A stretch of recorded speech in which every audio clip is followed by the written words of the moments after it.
Oke, kita kasih naik tadi Diana. Oke, tadi sempat ini ya, kita kasih ulang naik Diana. Oke Diana, mohon maaf tadi saya turunkan karena sinyal tadi tidak baik, begitu. Iya, nggak apa-apa Bang. Oke. Iya, ya saya Diana. Di sini saya sebenarnya mau bersaksi. Oh boleh. Diana lahir Kristen atau sebelumnya bagaimana? itu saya Muslim Islam. Waktu kecil lahir Islam. Jadi papa saya itu mualaf, nikah sama mama. Nah, jadinya papa juga nggak ngejalanin Islam sih sebenarnya. Jadi dia cuma untuk nikah aja. Dari kecil saya Islam. Saya justru Islam yang taat. Maksudnya agak sedikit fanatik. Dulu sempat benci sama orang Kristen. Jadi di dalam keluarga saya itu Islamnya itu yang lumayan fanatik. Di keluarga kami itu kakek saya itu suka ngobat-ngobatin orang gitu kan. Jadi papa saya orang Cina Makassar, mama saya orang Bandung. Nah, jadi tapi gini, itu sebentar. Ya. Di sini kan tidak boleh hanya sekedar ngaku-ngaku. Nanti kalau sekedar ngaku-ngaku ya Muhammad juga ya ngaku jadi nabi gitu. Gini. Yang ingin saya uji dulu nih, dan teman-teman juga pasti sama pengen nguji. Kalau memang mantan muslimah, dulu ngaji, sholat, begitu bisa baca-baca doa-doa sholat, doa-doa ngaji, atau doa-doa baca Al-Quran, coba kami pengen dengar. Surat Al-Kautsar aja ya. Silahkan. A'udzubillahiminasyaitonirrajim. Bismillahirrahmanirrahim. Inna a'toinakal kautsar fasholli lirabbika wanhar. Inna syani'aka huwal abtar. Sah ini, udah pasti muslimah. Dari ngomongnya itu udah sangat ini biasa ngaji. Ya, silakan. Lanjut. Iya. Jadi jadi saya itu dari kecil memang ngaji itu sampai 22 kali tamat Al-Qur'an, tapi saya nggak tahu artinya. Jadi di keluarga saya harus ngaji, harus setiap hari itu harus ngaji. Saya di Lampung. Waktu itu saya di Tanggamus, Lampung. Waduh, jadi Tanggamus ternyata. Waduh, tetangga saya. Saya lahir di Lampung. Jadi mama saya itu udah migrasi dari Bandung ke Lampung, udah punya perkebunan di sana. Saya nggak pernah merasa kalau saya itu akan Kristen gitu. Jadi dari kecil saya Islam yang taat. Malah saya benci banget sama orang Kristen. Nggak tahu kenapa dalam keluarga saya didoktrin kalau Kristen itu kafir. Jadi benci sama orang Kristen. Kayak nggak suka gitu. Padahal keluarga papa saya itu Kristen. Jadi saya juga orangnya juga sama fanatik. Jadi saya pikir, iya saya nggak suka sama orang Kristen. Tapi ternyata waktunya Tuhan, dan Tuhan itu memang punya rencana gitu kan. Jadi setelah lulus SD, saya diajak papa saya untuk ke Jakarta. Nah, saya melanjutkan sekolah, saya tinggal dengan tante saya. Tapi saya nggak mau diajak untuk ke gereja, untuk jadi Kristen. Saya nggak mau. Saya bilang saya itu orang Muslim. Saya bilang saya Muslim. Saya nggak suka saya nggak suka sama Kristen. Saya benar-benar fanatik. Saya sekolah tetap Islam. Saya pakai kerudung pakai jilbab hari Jumat itu saya harus pakai. Udah gitu nilai agama saya 9, 10, semua Yasin aja saya udah hafal waktu itu kan. Pokoknya saya udah benar-benar Islam yang taat. Tapi Tuhan punya rencana, tiba-tiba ada acara SPK, saya pengikut Kristus, itu ada 3 hari acara Champion Gathering. Jadi ada satu kakak-kakak pembinanya itu terbeban untuk saya ikut. Di situ saya bilang, dia sampai biayain saya karena saya masih anak-anak, masih umur 12 tahun saat itu. Dia bilang, kamu aja yang ikut, saya biayain kamu untuk pergi. Saya bilang, aduh gak usah kak, saya bilang gitu. Tapi akhirnya saya pergi. Di saat pergi, ada acara baptisan Roh Kudus. Nah, saya kan nggak bisa berdoa, saya nggak bisa menyebut nama Yesus, itu sangat-sangat susah di mulut saya. Saat ada baptisan Roh Kudus, tiba-tiba Roh Kudus bilang, katanya kamu maju aja ke depan, ada artalkol gitu, maju ke depan didoakan. Saya maju, saat saya maju saya nangis, dan saya bilang, saya nggak bisa untuk menyebut nama Yesus. Tiba-tiba pembinanya doain, bilang gini, sebut aja nama Yesus. Akhirnya saya bilang, gak bisa, saya bilang, saya udah nangis. Sebut aja nama Yesus. Saat saya bilang, Yesus, saat saya menyebut nama Yesus, itu hati saya damai. Saya rasa damai sejahtera itu dalam hati saya, masuk ke dalam hati saya. Saya bilang, Tuhan, setelah doa itu selesai, saya itu Muslim Tuhan. Gimana saya untuk kasih tahu ke dunia, maksudnya kasih tahu ke orang-orang, kalau saya itu Kristen, saya nggak mau punya 2 agama. Saya bilang, saya mau kalau misalnya Tuhan memang Engkau adalah, saya sampai tantangin Tuhan, saya bilang, kalau Engkau adalah Tuhan, Tuhan tahu nyatakan Tuhan kasih saya kemampuan untuk bilang sama guru-guru saya, sama semua orang di dimanapun saya berada, saya bilang, kalau saya itu Kristen, saya sudah menerima Tuhan sebagai Tuhan dan Juru Selamat saya. Itu di umur 12 tahun itu, akhirnya benar saya waktu hari Jumat kan harusnya pakai jilbab. Saya bilang ke guru BP, Pak maaf ya Pak, hari ini saya mau ganti di rapot saya Kristen. Semua guru panggil saya, ada 10 guru, dan salah satu gurunya guru PKN, dia bilang saya udah baca 5 kitab, dia bilang gitu. Dan gak ada yang benar, semuanya Al-Quran paling benar, dia bilang gitu. Pokoknya dia gini. Dia tanya, kamu tahu gak Allah Tritunggal itu apa? Dan itu, saya itu dengan polosnya saya jawab, itu hikmat dari Tuhan. Saya bilang, kenapa kamu Bapak pindah ke Itu umur Kristen? 12 tahun? Iya, 12 tahun. Terus akhirnya saya jelasin, Pak, saya memang belum lama jadi Kristen, tapi saya ngerti, nggak tahu Tuhan kasih tahu saya saat semut itu terjepit, saya bilang gitu. Dia kalau saya manusia, saya mau tolong semut itu nanti dia mati saat saya cabut kan, saya bilang gitu. Tapi untuk saya yang bisa nolong semut itu, saya harus jadi semut. Nah seperti itu pun Tuhan itu dia Tuhan Allah, tapi dia harus jadi seperti manusia supaya dia bisa menebus dosa-dosa manusia dan dia tolong manusia itu, saya bilang gitu kan. Terus akhirnya wah kamu sudah lama jadi Kristen ya, dia bilang gitu. Kamu akhirnya nilai agama saya jadi 7. Udah gitu saya dibenci satu sekolah, tapi setiap hari Kamis itu ada pelajaran agama kita. Sebentar. Tapi itu sekolah negeri atau sekolah Islam? Sekolah swasta tapi Islam. Oh, oke.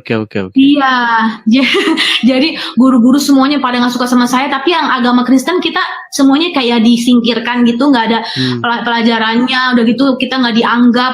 Tapi saat ada pelajaran agama Islam yang harus mereka kumpul, kita bikin grup gitu, saya untuk angkat perjamuan ke sama-sama berdoa. Kita bilang walaupun kita bukan mayoritas di sekolah ini, tapi kita harus percaya, kita harus berdoa untuk orang-orang yang lain. Akhirnya kita sama-sama berdoa, dan puji Tuhan semenjak saat itu saya memberitahukan iman saya. Tuhan, saya walaupun orang tua saya, mama saya sendiri sampai saat ini, kemarin itu mama saya itu sangat benci sama saya. Dia bilang katanya di keluarga kita nggak ada katanya yang Kristen, dia bilang gitu kan. Kamu jangan, pokoknya dia selalu menghujat, kayak dia bilang katanya kamu nggak usah jadi anak mama lagi. Kamu tuh katanya bikin malu begini. Saat saya baca Alkitab saya dikata-katain apa tuh Yesus gini. Tapi kemarin Bang Edi, puji Tuhan, Tuhan suruh saya untuk puasa 30 hari. Saat saya puasa, mama saya sakit. Tiba-tiba dia telepon saya, mama lagi sakit, tiba-tiba ada bengkak begini. Terus akhirnya bisa nggak saya video call mah gitu kan. Waktu video call saya bilang, mama boleh nggak ayah doain tapi dalam nama Tuhan Yesus. Terus akhirnya dia kaget, matanya udah melalak, terus kaget, hah emang boleh ya doa kayak gitu? Tapi kan kita beda, nggak apa-apa. Tapi mama harus percaya ya, mama sembuh. Mama taruh tangannya di tempat yang sakit, ayo kita berdoa. Akhirnya mamanya, oh yaudah deh nggak apa-apa. Akhirnya kita berdoa sama-sama, dan puji Tuhan saat berdoa saya merasa damai. Tuhan, aku tahu Tuhan, keluargaku, seluruh keluargaku akan diselamatkan. Satu orang bertobat, seluruh rumah akan diselamatkan, janji firman Tuhan. Dan aku percaya walaupun memang saat ini keluarga dari mama saya belum diselamatkan, tapi saya percaya suatu saat kita semua akan percaya Tuhan. Dan saat didoakan itu mama saya sudah amin, mama saya ikutin tapi ngeliatin buka mata. Dia bilang, setelah itu dia telepon lagi. Setelah itu dia bilang, oh mama udah sembuh, udah enakan, bener kamu ya gini, jangan lupa berdoa terus buat mama ya. Dia bilang gitu. Ya saya percaya mungkin ya banyak dari antara kalian itu punya pengalaman pribadi sama Tuhan yang berbeda-beda, dari latar belakang yang berbeda, mungkin fanatik atau gimana. Tapi saya percaya hanya di dalam Tuhan Yesus kita punya kasih gitu. Di luar Tuhan itu, bahkan saya bukannya menjelekkan agama Islam, tidak. Memang punya pengalaman pribadi sama Tuhan itu sesuatu yang sangat berharga gitu. Jadi memang Tuhan itu beberapa kali kayak menunjukkan, karena dia Tuhan adalah jalan kebenaran dan hidup. Walaupun orang Islam selalu berdoa untuk ihdina shiratal mustaqim, tunjukkan kami, selalu bersujud untuk cari itu. Saya percaya kalau misalnya orang itu memang benar-benar cari Tuhan, dia akan dijumpai Tuhan secara pribadi, entah itu mungkin dalam mimpi, entah itu pengalaman pribadi seperti saya. Jadi memang banyak setelah saya jadi Kristen, ada beberapa orang juga kayak nggak percaya, kayak apalagi kalau saya ke Lampung tuh, mereka orang Lampung kan orangnya kan memang keras-keras kan, maksudnya juga mereka mungkin akan pandang saya sebelah mata atau bagaimana. Saya sih nggak peduli ya, karena saya pikir keselamatan itu pribadi dan masing-masing orang gitu. Saat kita percaya Tuhan, kita nggak boleh pelimpan gitu punya dua agama. Oh ya saya Islam juga, saya Kristen juga. Jadi saya untuk teman-teman, pesan untuk teman-teman dimanapun kalian berada gitu, yakin dengan iman kalian karena pilihan kalian itu sudah tepat. Karena Tuhan Yesus itu nggak pernah iseng gitu pilih seseorang untuk percaya sama Tuhan, tuh nggak iseng gitu. Karena ada sesuatu rencana Tuhan, mungkin Tuhan mau pakai kalian untuk jangkau jiwa lagi. Karena kan di luar Tuhan kita nggak selamat gitu.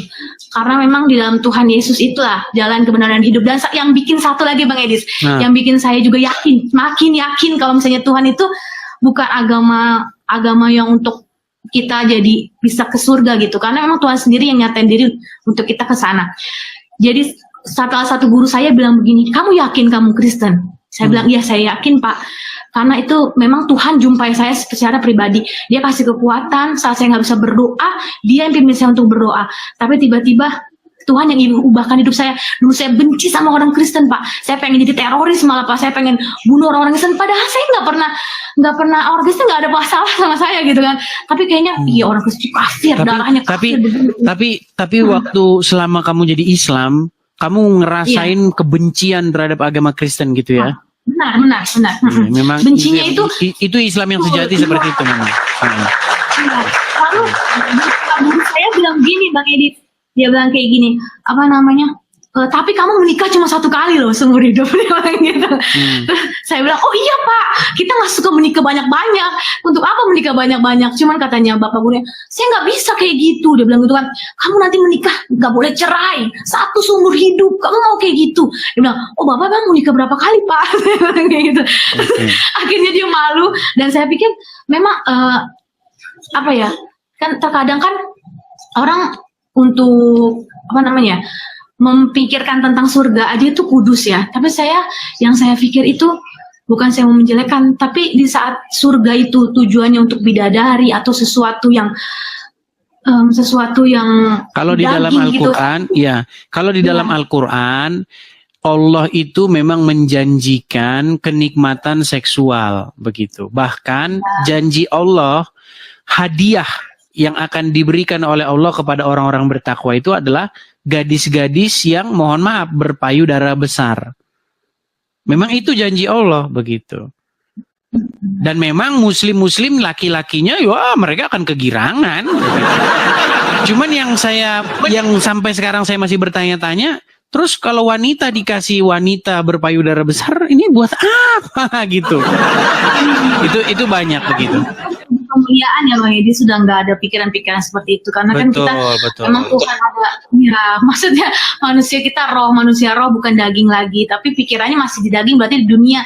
Makanya saya bilang surga sama dunia itu nggak jadi satu. Jadi kalau misalnya saat pengajarannya itu daging itu saya pikir itu bukan dari Tuhan.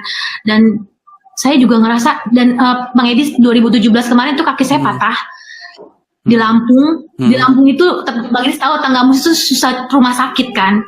Jadi kaki saya patah itu saya bernazar sama Tuhan. Saya nggak tahu itu ucapan dari mulut saya saat kaki saya patah. Saya bilang Tuhan, kalau Engkau bikin kaki saya nggak sakit dan bisa jalan dan nggak cacat Tuhan, saya bilang itu. Saya mau menginjil seperti Paulus. Itu pun saya pikir Paulus tuh hebat banget karena saya memang suka kisah para rasul. Saya udah baca kitab udah mau 2 kali tamat. Tapi saya ngerasa Tuhan bisa pakai orang yang dulu pembenci Tuhan, bisa dipakai Tuhan jadi pemberita kabar baik itu. Saat sekarang saya tertarik, maksudnya bukan tertarik, saya punya kerinduan untuk sekolah apologet. Cuman saya pikir untuk melihat debat-debat Bang Edi ini sangat memberkati, jadi menjadi motivasi dan jadi hati saya Tuhan, kalau misalnya memang Tuhan mau pakai saya, hidup saya gitu, biarlah kemanapun saya berada, saya mau memberitakan kabar baik, karena juga orang-orang di luar sana memang jiwa mereka jiwa yang terhilang gitu supaya bisa percaya Tuhan Yesus. Cuman ya masih bantu dalam doa Bang Edis. Amin. Teman-teman juga mendoakan. Nah ini ada satu statement menarik nih. Sekolah teologi jurusannya apologet. Nah saya kayaknya di Indonesia memang belum ada itu sekolah teologi bagiannya jurusannya apologetika. Tapi kalau di sini, di Amerika Serikat, itu ada. Jadi sekolah teologi jurusannya apologetika. Nah, apologetika ini adalah bagaimana menjawab dan mengcounter pertanyaan-pertanyaan yang mencecar kekristenan. Baik itu dari pertanyaan. Kalau di sini tuh pertanyaan itu lebih banyak dari orang-orang yang ateis. Orang-orang yang tidak mempercayai Tuhan seperti itu. Dan juga termasuk pertanyaan-pertanyaan dari Muslim, pertanyaan-pertanyaan dari Kristen sendiri seperti itu, apologetika. Mungkin sekolah teologi sudah waktunya untuk membuka cabang ini, ya, membuka cabang jurusannya itu sekolah apologetika ini. Dan ini, cuman memang kalau di Indonesia ya, berapologet di Indonesia itu memang kita tidak bisa all out. Kita tidak bisa betul-betul secara totalitas. Kenapa? Karena mungkin kita akan lebih banyak defend begitu ya, lebih banyak bersifat bertahan saja. Ada orang Muslim bertanya, kita jawab. Kalau tanya balik itu takutnya nanti penistaan agama gitu. Iya. Seperti itu. Ya puji Tuhan Bang Edis, dengan acara ini sangat memberkati. Mungkin terkadang agak sedikit terdengar frontal, tapi saya juga waktu dengar Bang Edis ternyata orang Lampung. Wah, maksudnya pernah di Lampung itu memang saya lahir besar di Lampung. Besar di Lampung. Cuman saya sudah lama meninggalkan Lampung begitu. Iya, ya saya berdoa juga semoga nanti rumah apologet yang sedang direncanakan oleh Bang Edis itu bisa berjalan lancar, meskipun banyak hujatan-hujatan atau seperti apa. Saya berharap Bang Edis tetap kuat dan tetap percaya. Banyak yang mendoakan juga supaya Bang Edis tetap kuat di sana, jangan patah semangat, memberitakan kabar baik sama orang-orang itu. Mungkin memang orang-orang itu memang pikirannya belum terbuka gitu ya. Saat saya di dalam Islam pun saya ngerasa hikmat, marifat, segala sesuatu yang saya nggak tahu waktu saya Islam itu dibukakan setelah saya terima Tuhan. Karena setelah terima Tuhan Yesus itu tiba-tiba damai sejahtera itu masuk dalam hati saya nggak jadi pembenci lagi, saya jadi nggak punya akar pahit sama orang. Juga saya juga ngerasa ternyata hidup saya itu anugerah, saya mau bagikan lagi sama orang-orang di luar sana yang belum percaya Tuhan gitu. Terutama untuk keluarga saya. Tapi gini nih, biar sekedar kita nostalgia ini, karena muslim nih mereka ngintip-ngintip di bawah dan mereka itu masih saja ini nih kesettingan nih Kristen nih dari awal. Gini. Pindah atau keluar dari Islam menuju Kristen. Saya tidak mau bilang istilah murtad ya, karena kurang bagus. Saya mau bilang itu istilah bertobat lah. Bertobat artinya pindah dari Islam ke Kristen, pindah dari kegelapan menuju kepada terang. Gini, itu kan umur 12 tahun. Masih sangat belia. Umur 12 tahun itu kan kelas 6 SD. Ya baru kan? lulus SD. Baru lulus SMP. SD. Iya, baru lulus SD masuk SMP. Berarti dulu sholat berarti.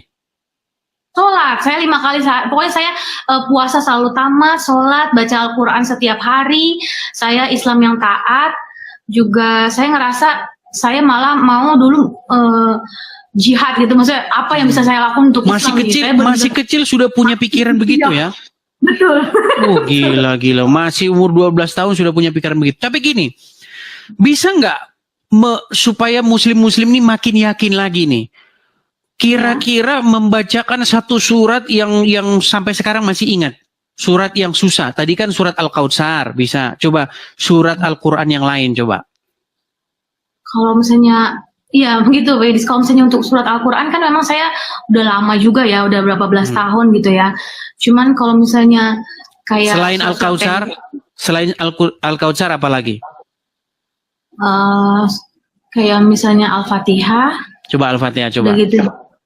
Auzubillahiminasyaitonirrajim. Bismillahirrahmanirrahim. Alhamdulillahirabbil alamin arrahmanirrahim maliki yaumiddin. Iyyaka na'budu wa iyyaka nasta'in. Ihdinas siratal mustaqim. Shiratal ladzina an'amta 'alaihim ghairil alaihim waladdallin amin. Nah itu masih terngiang-niang karena itu kan kalau kebiasaan lama itu biasanya masih ingat-ingat walaupun sudah nggak percaya itu begitu.